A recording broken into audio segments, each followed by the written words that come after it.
Hola, bienvenidos al canal. Hoy vamos a hablar de algo muy interesante que nos conecta directamente con la vida cotidiana en la antigua Roma, cómo iban al baño los romanos. Y aunque este tema puede parecer algo simple, en realidad nos muestra mucho sobre la sociedad, la tecnología y las diferencias sociales en el Imperio Romano. Vamos a explorar todo en detalle, desde las letrinas públicas hasta las instalaciones privadas en las casas de los más ricos. Para empezar, hablemos de las letrinas públicas. Estas eran muy comunes en todas las ciudades romanas, y podemos decir que los romanos tenían un concepto muy diferente del que tenemos hoy sobre la privacidad. Imagina una habitación grande con filas de asientos de piedra o mármol, sin separaciones entre ellos. Así eran las letrinas públicas. Los romanos se sentaban uno al lado del otro, sin ningún tipo de intimidad, y mientras hacían sus necesidades, hablaban entre ellos. Se podía charlar sobre política, negocios o simplemente la vida diaria. Algo curioso es cómo limpiaban después de ir al baño. En lugar de papel higiénico, que no existía, los romanos usaban una esponja montada en un palo, llamada tersorium.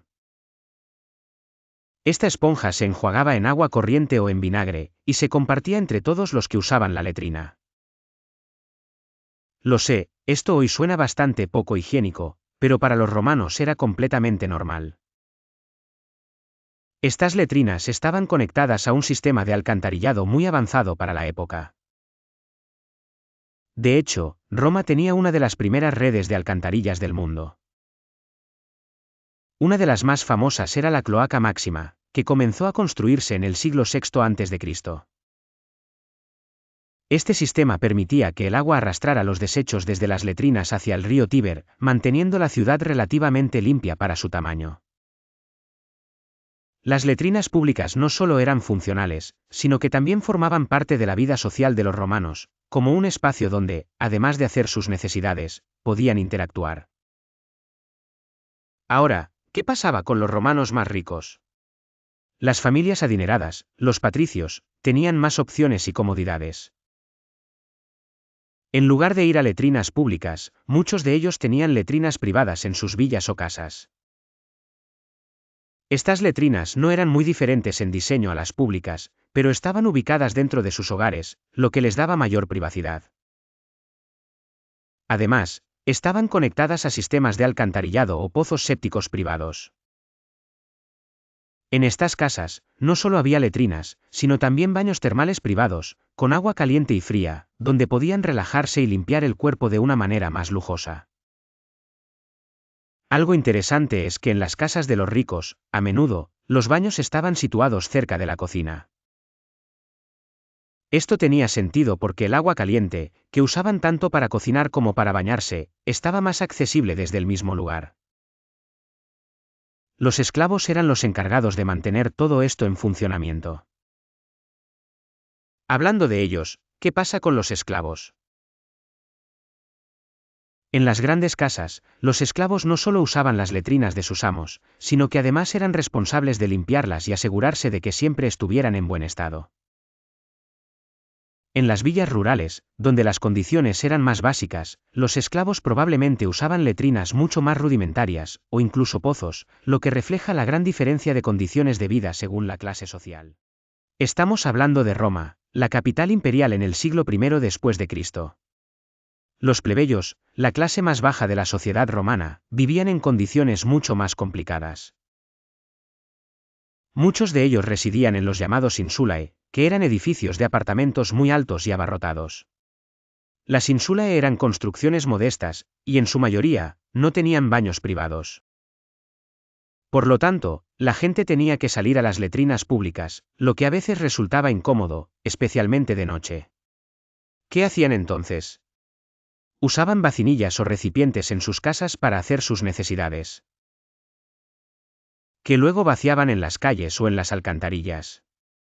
Este problema de higiene era uno de los grandes retos de vivir en zonas densamente pobladas, y no es de sorprender que las insulae fueran lugares propensos a la propagación de enfermedades. Además, en muchos lugares las condiciones de higiene eran deficientes, sobre todo porque las insulae, al ser tan altas y estar tan abarrotadas, no ofrecían acceso fácil a las letrinas públicas. Muchos simplemente arrojaban sus desechos por las ventanas, lo que hacía que las calles se ensuciaran y que el ambiente fuera menos saludable. Este es un claro ejemplo de cómo las condiciones de vida en Roma estaban profundamente influenciadas por la clase social. Volvamos ahora al sistema de alcantarillado. Roma fue una de las primeras civilizaciones en reconocer la importancia de un sistema de drenaje eficiente para evitar la acumulación de aguas residuales en las calles. La cloaca máxima, que hemos mencionado antes, fue una de las obras más impresionantes de la ingeniería romana. No solo drenaba las letrinas, sino también el agua de lluvia y los desechos de otras partes de la ciudad.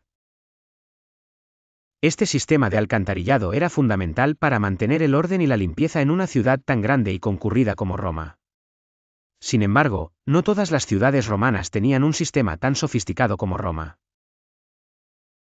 En ciudades más pequeñas, como Pompeya o Herculano, los sistemas de alcantarillado también eran importantes, pero no tan extensos. A pesar de esto, incluso en estos lugares más pequeños, los romanos tenían métodos para asegurarse de que los desechos no se acumularan en las calles. Ahora que conocemos más sobre cómo los romanos iban al baño, también es importante mencionar la conexión que esto tenía con su cultura de la higiene. Los romanos valoraban mucho la limpieza, y las termas o baños públicos eran una parte esencial de su vida cotidiana. En las termas, las personas no solo se bañaban, sino que también podían socializar, hacer ejercicio e incluso recibir masajes. Las termas estaban abiertas a todo el mundo, y por un precio bajo, tanto ricos como pobres podían disfrutar de estas instalaciones. Para los romanos, estar limpio no era solo una cuestión de higiene, sino también de estatus social. La cultura romana de los baños y letrinas nos muestra cómo, a pesar de los avances tecnológicos, las diferencias sociales influían en la calidad de vida de las personas. Los ricos podían disfrutar de una vida mucho más cómoda, con letrinas privadas y acceso a baños termales, mientras que los pobres y esclavos debían conformarse con instalaciones públicas o muy rudimentarias. Esta disparidad social era una constante en la antigua Roma. Y con esto llegamos al final de este fascinante viaje por los baños romanos. Hemos visto cómo la ingeniería romana, a través de las letrinas, el alcantarillado y las termas, contribuyó a crear una sociedad más organizada y saludable, aunque siempre marcada por las diferencias entre ricos y pobres. Si te ha gustado este vídeo, no olvides dejar tu comentario, darle like y suscribirte al canal. Nos vemos en el próximo vídeo.